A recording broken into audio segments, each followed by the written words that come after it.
Going on, Falcon fan? This is your boy Rakundo coming back at you with another video. So today we're gonna talk about the 2024 offseason schedule for these Atlanta Falcons. And then we'll talk about a couple of draft prospects, guys, that we can definitely be looking for here in the near future that the Atlanta Falcons potentially draft at the number 8 position, right? Falcons have went offensive guy 3 years in a row at the draft position. So we want to see if we can get something different this time around. Hopefully we can. You never know. That's what we're looking for. We can actually get something, more definite in our a defensive guy this time in the draft. That's what I'm definitely looking for. If we get somebody in defensive draft, that would be something really positive for us to do. So I'm really interested to hear from you guys. Let me tell you what you thinking that we could do. But let me go ahead and fix this camera. There we go. All right. There we go. So guys, like I said, we're going to talk about the offseason program, get to it.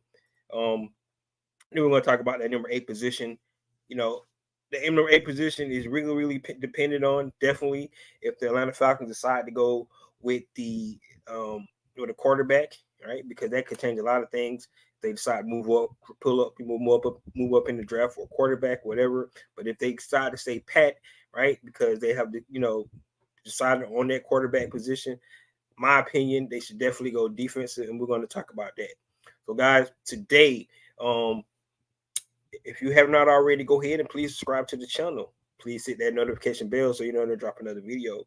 Please hit the like button, so I know you guys are here to talk about. Then please share my video throughout the YouTube universe so more people can come in here. We talk about, that's right, these Atlanta Falcons. So, guys, first today we're going to talk about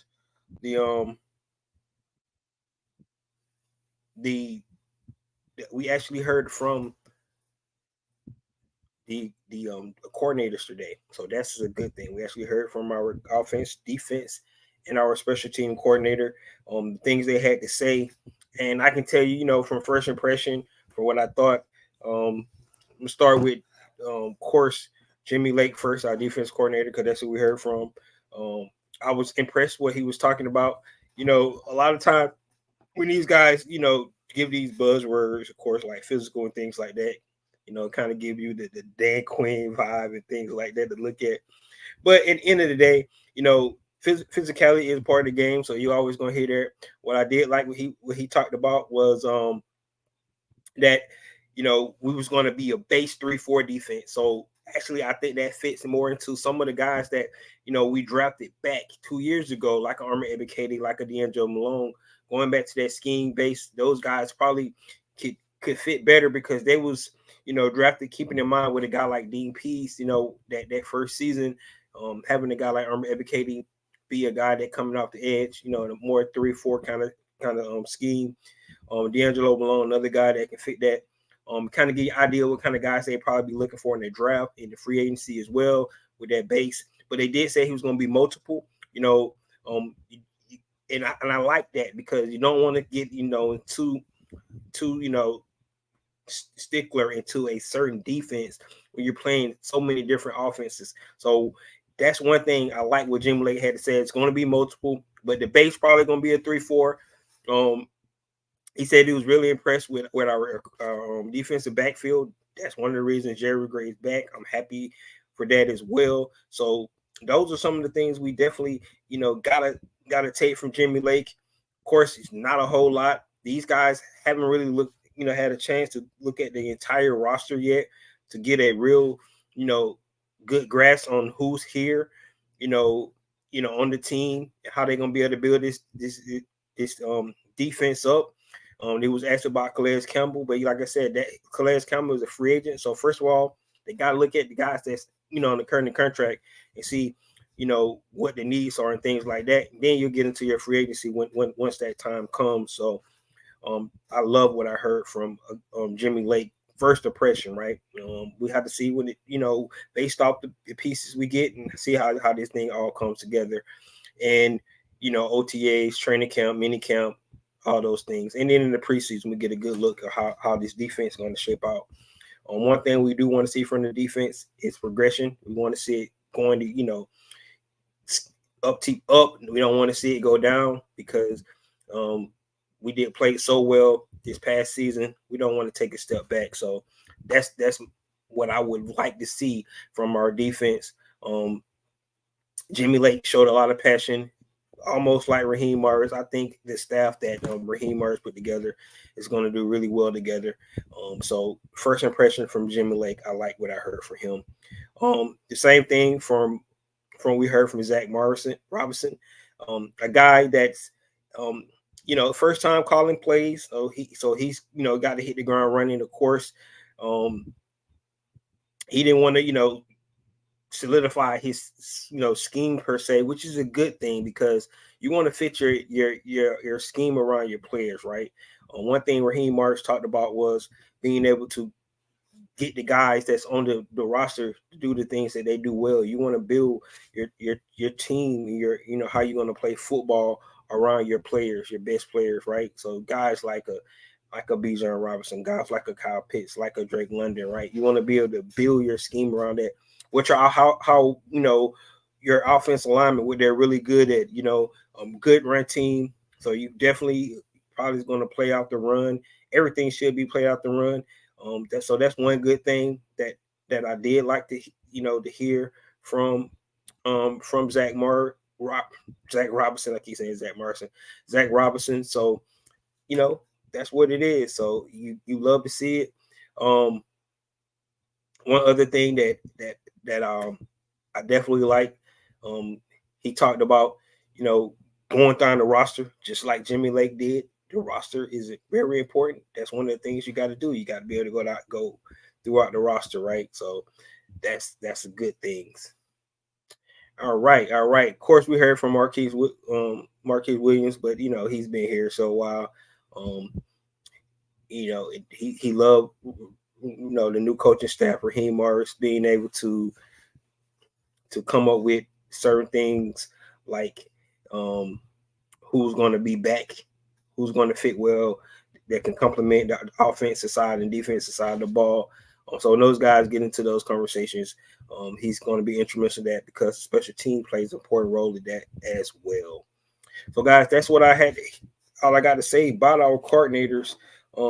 We heard from those guys. Hopefully we hear more from them later on, in the season once players start to trickle in and kind of get an idea about, these players and things like that. So I'm just can't wait to see what the Atlanta Falcons decide to do with the upcoming offseason programs. So talking about the offseason program real quick, I want to get into that. And guys, it's not going to be a long night tonight because, of course, it is Valentine's Day. And I want to say happy Valentine's Day to all you people out there. You make sure you show your loved ones a good Valentine's Day. I've been doing Valentine's Day for a long time, so you don't want to lose no brownie points, coming on here on YouTube on Valentine's Day. So it's not going to be a long show tonight. But however, I do want to get out here and talk about certain things I want to talk about this offseason schedule. So just to run down the offseason program, what it's going to look like throughout NFL and how it ties into something for our Atlanta Falcons. So on February the 20th, it's the first day to designate franchise and transition tags for guys. So that's what we're gonna start seeing some movement. So guys, it's not the last day to designate franchise tags, but it's the first day they can. So a lot of guys that start to get franchise tag will start to see things like that.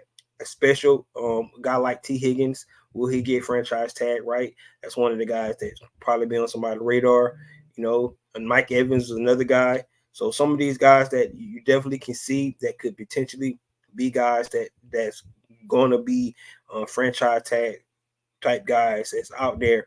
Remember last year, Lamar Jackson was franchise tag, but with an exclusive franchise tag, which is rare for most of the time when you do an exclusive franchise tags because they want to be able to match, that, and then they get 2 first-round picks if they don't match it, right? So they were trying to make sure they cover themselves with putting that exclusive franchise tags on Lamar Jackson. But February 20th is their first day for that. For Atlanta Falcons, it's not a whole lot of people, which I really think isn't anybody on our roster that we're gonna have to worry about with that franchise tag this season. So Atlanta Falcons shouldn't affect them a whole lot. Like I said, it affect guys that they could be considered in the free agents. It affect guys like that if they was think about some of those guys that might get franchise tag around the league. Okay, starting the week after, on the 27th, it's scouting combine. So this is where a lot of business get taken care of. What I mean by that, I mean trade talks and things like that. It's where all the coaches, all the GMs are in one spot, and they can actually start having communications about certain players and deals and things like that. So this one, a lot of things start to trickle, and we start to get more information about certain guys, trades and things like that. Trade for draft capital, moving up the board, the draft board, if that's something that's want to talk about. Maybe trading for a guy like Justin Fields, right? This one we're gonna start hearing about that. So that's scouting combine. First of all, we get a first look at all the invitees to the scouting combine. It's over 300 players that's going to be coming to that scouting combine that got invited. But biggest thing for me, the biggest takeaway for me is this is where all the GM and all the coaches is definitely going to be around each other, start to talk business. This is when we start hear something. Just for knowledge, this is where the Russell Wilson trade went down during the scouting combine. So this is like some of the things you kind of see, getting an idea like what we might could hear. So this is where things like this started to take places, right? They start talking trades because they're face to face. You start talking business, especially start talking about players and draft capital, things like that. You want to be face to face. Guys take a break for for a couple of weeks, then they get into the scouting combine. It's back to business, right? Scouts are busy, coaches, staffs are busy, and things like that. But this is the time that 27th through March 4th is where we get to get the first glimpse at some of these draft prospects, and business started to take off, with other teams as well. All right, March 5th, the franchise tag and the transition tag. This is the deadline.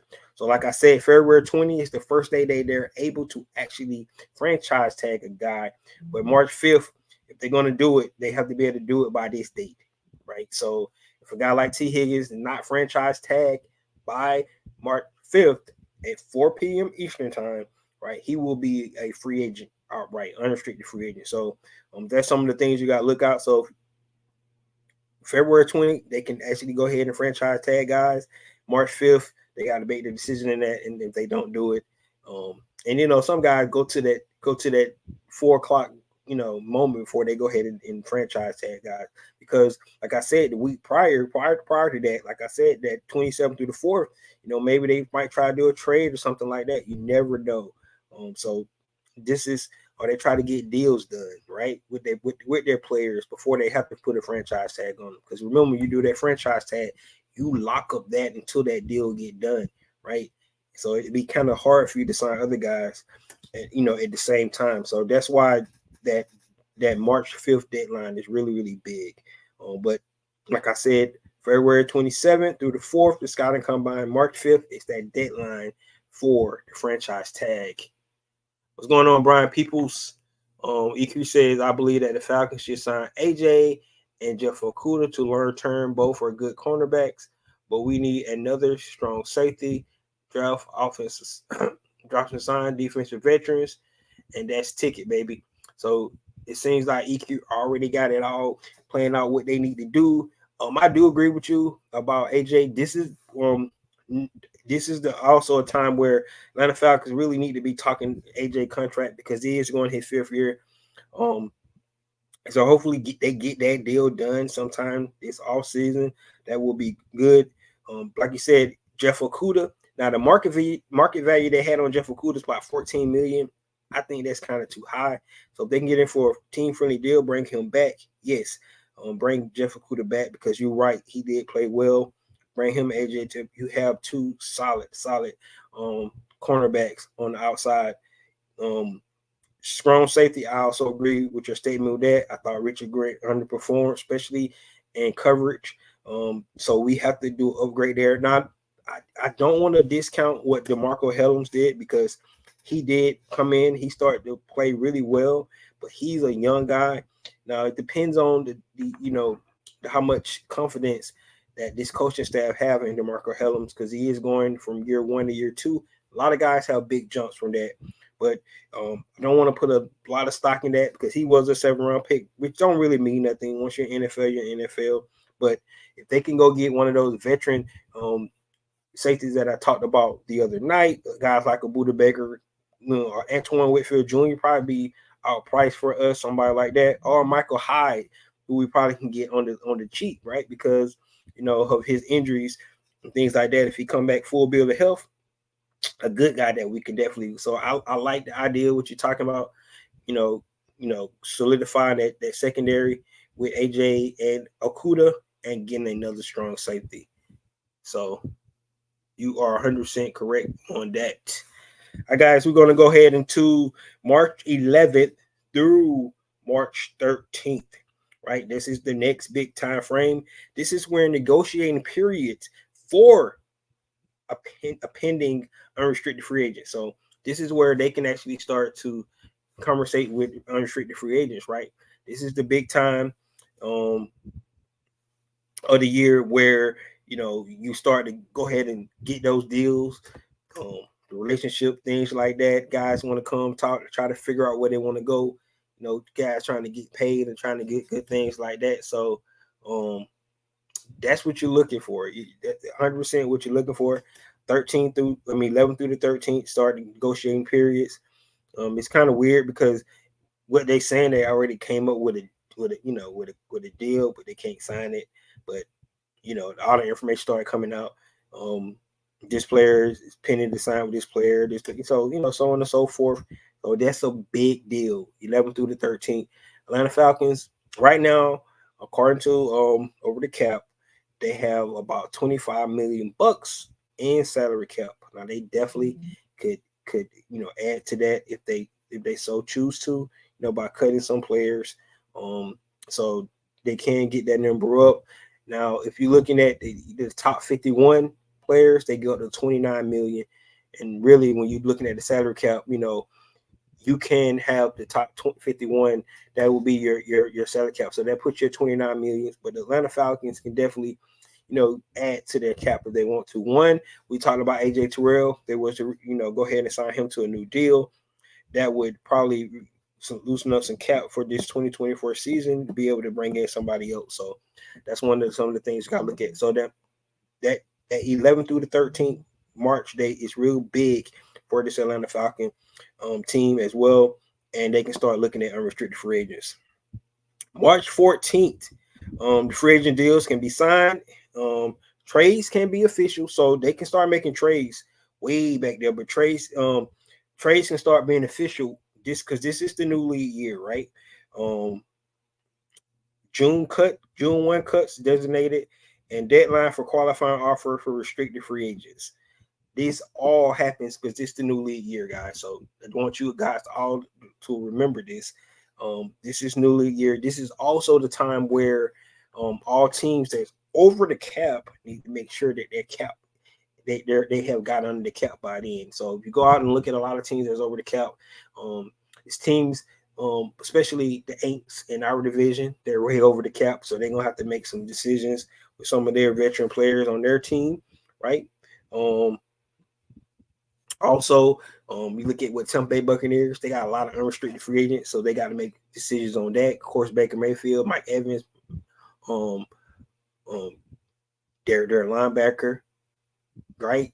And they got to Antoine Whitfield Jr. So they got a lot of decisions to make. So the cap in the NFL is hard, to try to keep your team together, especially if you don't do the cap right, especially when you got to pay a quarterback, right?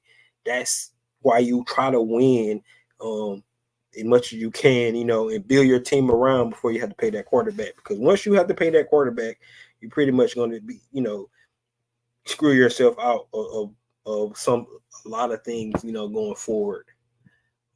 EQ says, and the defensive player that wants to play for the new coach, sign those D linemen. 100%, man. That's the goodest thing about it, because Raheem Morris is so well known across the league and so well respected. You're going to have some free agents that want to come here to play for him. Like I said, Atlanta is an attractive team to come to, right? That's one of the reasons why Calais Campbell wanted to come here last year, right? I don't see any reason why players still want to come here, especially if we solidify this quarterback thing by by the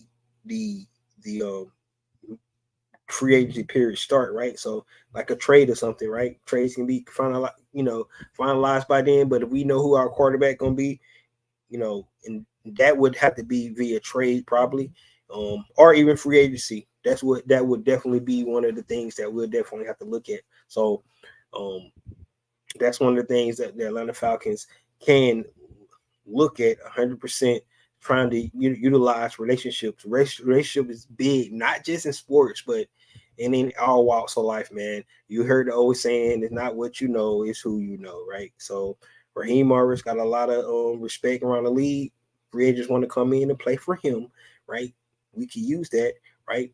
Relationships, like I said, guys have played, been coached by our defensive coordinator, Jimmy Lake, right? So that's, once again, relationships that's there. A lot of people want to play for Jerry Gray because he's a well-respected defensive backs coach, right? That's how you utilize the relationship. That's how you try to get free agents in, to sign with this team, which is a team, in my opinion, is up and coming. All right. So that's that March 14th. That's a new league year. Free agents can sign deals.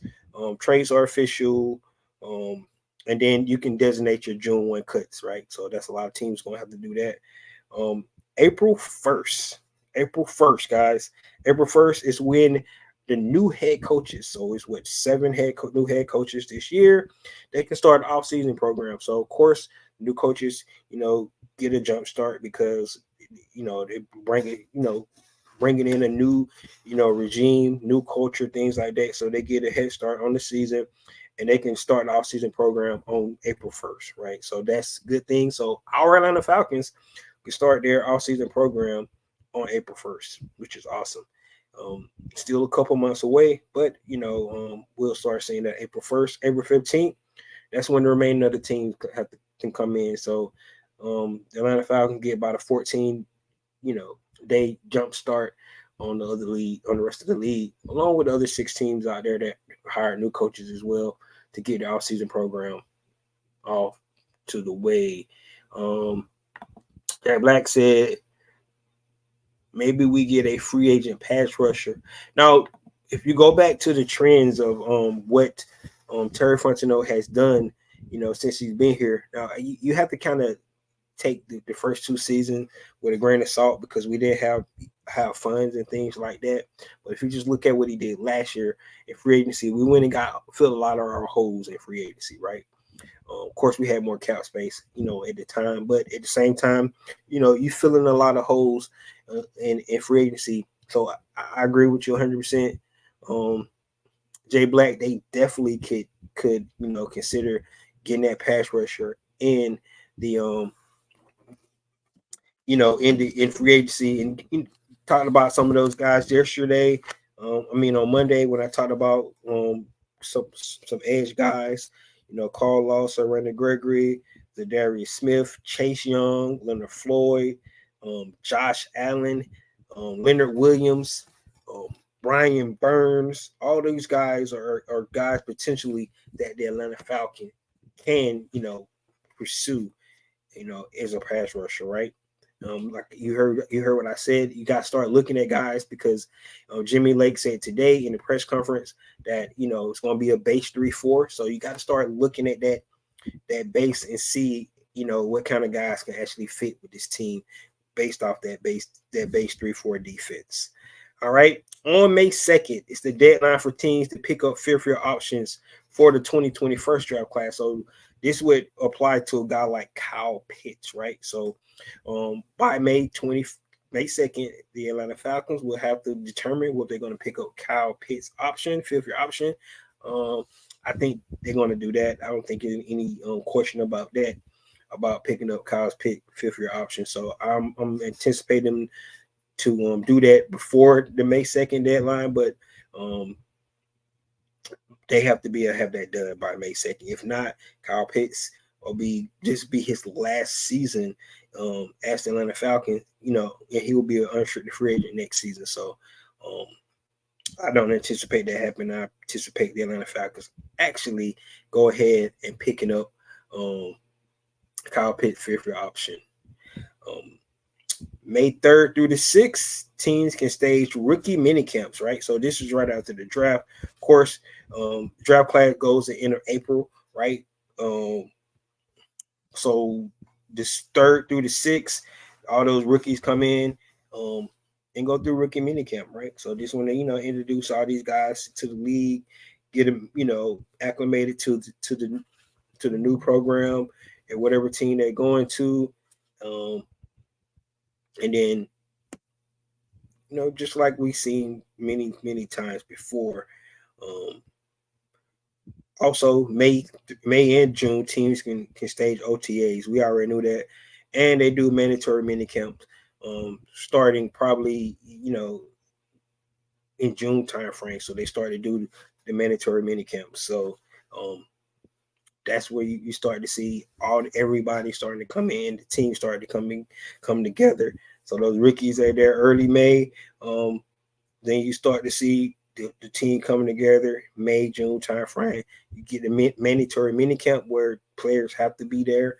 And then, of course, training camp will start in late July, right? And since the Atlanta Falcons is a new team, they get to start probably a week early again for training camp because they got a new coaching staff. So you gotta like the direction so far. It's a lot of questions still out there that we have not talked about for this season, off season. It's just getting started. It's going to be a little lull for the rest of this week, and then of course it'll pick back up in a couple of weeks down at the combine, where, like I mentioned, teams start to talk, right?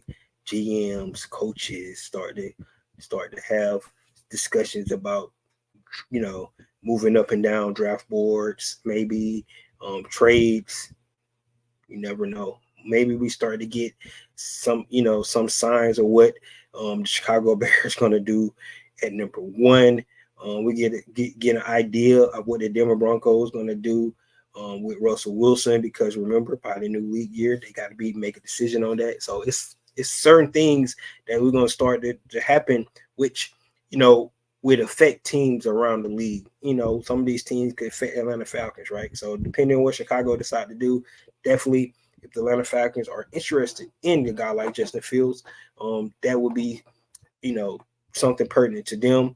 They interested in a guy like Russell Wilson, what the Denver Broncos decide to do with him, that would be interested in them. So you understand what I'm saying? The decisions teams make, even the decision with teams teams trying to get under the cap, under the cap, right? When they start to cut some of their veteran guys, some of those guys going to be unrestricted free agents. So when we get into that, that negotiation period between 11 and 13 March, Atlanta can start hitting up some of these guys because they just cap casualties, right? They had to get up under the cap by the new league year, so they had to start to cut some guys. It's just through nature of the beast. It's a business. That's what they have to do, and there's nothing you can do about it. But Atlanta Falcons can take advantage of some of those cap casualty cut guys and try to make a move to bring them to the Atlanta Falcons team. Something tell me that we're going to end up with Baker Mayfield as our quarterback. Don't say that. I saw a report about that, and we know that Robinson did coach Baker Mayfield. So it's some ties there, but I don't see that being one of the things that the Atlanta Falcons would do. But I'm not going to say never, going to say never, because we don't know this coaching staff. We don't know the mindset, what they're thinking. You're 100% correct. So we do not know, but I hope that's not the case. Jack Black said Baker Mayfield staying at Tampa. That's my belief as well. But like you never know. You never know, man. That's just what I'm. That's you just never know. Just never know. So guys, this off season is gonna come up on you fast. It's just look like it's kind of slow right now. We just got out of Super Bowl, right? The day's Valentine's Day. Once again, happy Valentine's Day to all you people out there. So this week is going to be quiet. Next week, probably a little quiet too. Like I said, we do have that March 20 deadline, where they have to start. You start seeing some things start to take place. But other than that, man, it's going to be probably kind of dead until the week of the combine. And I think things are going to pick up again. So, speaking of the combine, and we're talking about potential prospects at number 8 for the Atlanta Falcons. Now, I'm going to say this if the Atlanta Falcons don't move up, of course, to try to get one of those young quarterbacks, in the draft, because they potentially could do that. They could move up and try to get a young quarterback. So that's something that they could do. But if they don't, let's just say they go ahead and solidify the quarterback position via free agency, or trade or something like that. At number 8, the Atlanta Falcons, in my opinion, should go defense. Right, the last 3 seasons, Atlanta Falcons have went offense every time. Right, last 2 seasons at number 8 in particular, they have went offense. I think our offense is solid, unless it's one of those all-world offensive players, which they are some in this draft, right? You look at a guy like Rome Azuna, you look at a guy like Marvin Harrison Jr., if he's there, right? I mean, these guys are all world talent, right? And if you're looking at best player available, it'd be hard to pass up on the best. But it's not something that Atlanta Falcons really need, right? I mean, we got Drake London. I'm not saying you get Marvin Harrison Jr. Yes, that would be really awesome to have, that offensive line. I mean, that offensive lineup right there. That's been really impressive. But I anticipate those guys to probably be gone before number 8. I think the Atlanta Falcons really need to, to dive into that defensive side of the ball, because defense win championships. I know it's cliche and thing to say, but your defense got to be able to stop people, make plays. Sometimes your defense is not just good enough. You saw what happened to Steve Wilkes today. He got released by the San Francisco 49ers, so they put the loss on him, right? Wow, that's kind of messed up. But Patrick Mahomes just that dude. So that's why they lost it. I don't really think the defense played bad for the San Francisco 49ers. Matter of fact, I thought they played well, but I think that Patrick Mahomes just, he's that good. So I'm sorry to hear that about Steve Wilkes. Took his team to the Super Bowl and got released. That's just how it is. But we need to build our defense and make it. We was top 10 in defense this past season. I think the Atlanta Falcons can continue to be somewhere in that level, being really good in the run defense, being even better on the back end in the secondary. I think this Atlanta Falcon team can be really good on defense, especially if they go at number 8 and go get a Curse, a Latu, or a Turner, right? Either one of those guys, those pass rushers, I think the Atlanta Falcons should definitely consider, right? I'm just going to talk about those three guys right now because I think, in my opinion, if you go get a guy that can heat up the quarterback, right? Especially when you got two guys like Damon Amiyata and a guy like Grady Jarrett, right? I think with those two guys on this roster, and you get a guy on the outside that can put pressure on the quarterback, right? I think that's the formula that Atlanta Falcons need. So you want to get a guy like Turner, um, really, really good at the University of Alabama, you know, just wreaking havoc. Might be the best pass rusher in the draft. You got Latu out of UCLA. I mean, if you go look at his work he did at the Senior Bowl, um, he already he has developed rush moves there. So I really like what he was able to do in his college career. And then you look at Curse out of um, Florida State. I think he's going to be a really, really good pass rusher as well. So between those three guys, if they're there at 8 and the Atlanta Falcons have already, figured out their quarterback decision by that time, I think the Atlanta Falcons really need to go defense and they need to go pass rusher. We've been talking about this for probably the last 7 or 8 years, trying to get the Atlanta Falcons to get a dominant pass rusher in here. Pass rusher wreak havoc, man. Look at what Chris Jones did in the Super Bowl, right? His pressure, yeah, he's a defensive tackle, I know, but his pressure on Brock Purdy is why the Kansas City Chiefs was able to win that game, right? He made consistent plays throughout that game to rush the quarterback, get him off his spot. No sacks, right? Nothing like that. But to get the quarterback off their spot, mess up the timing and the rhythm and things like that. That's what's impressive about what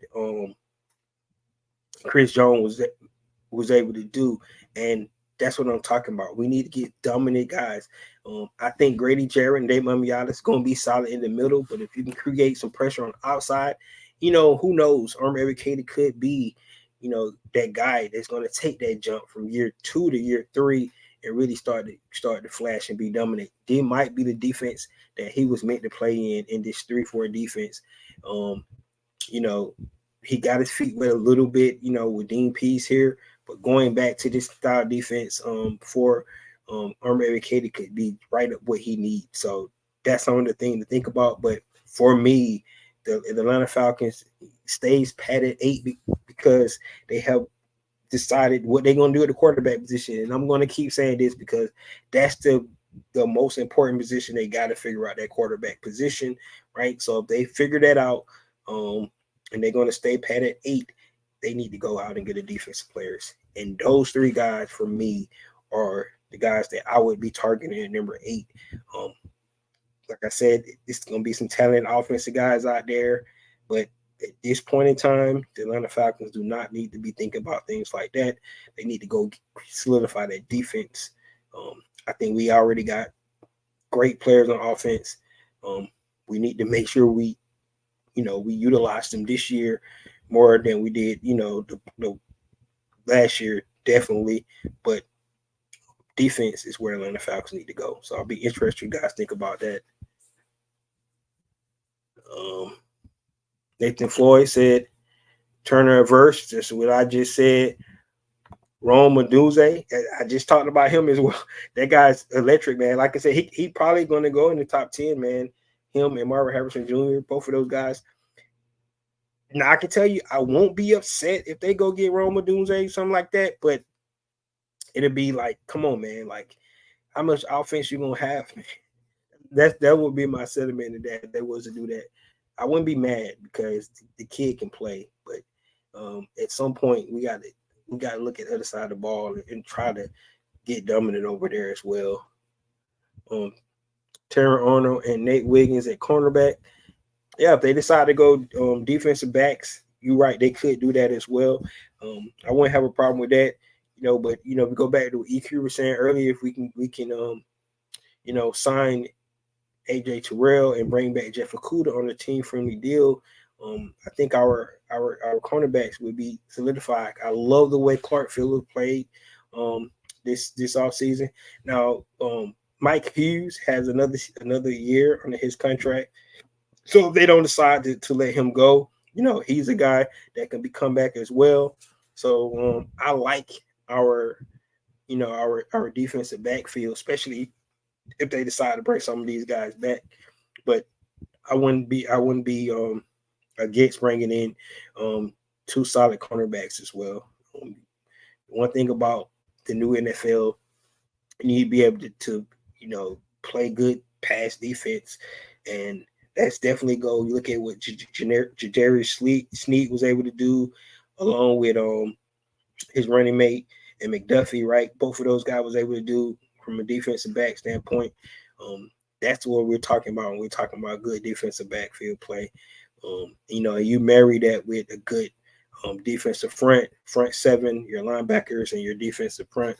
I think any defense can really be good. So that's what I'm talking about. So I would not have an issue bringing in two solid cornerbacks as well.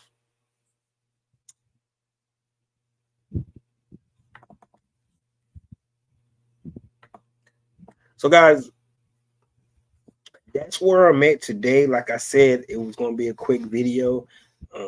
If you consider 40 minutes quick, but I want to just come on here today, talk about off season, what's we need to be looking for in the next 3 or 4 weeks here, all the way to the draft, getting ready for the NFL draft, right?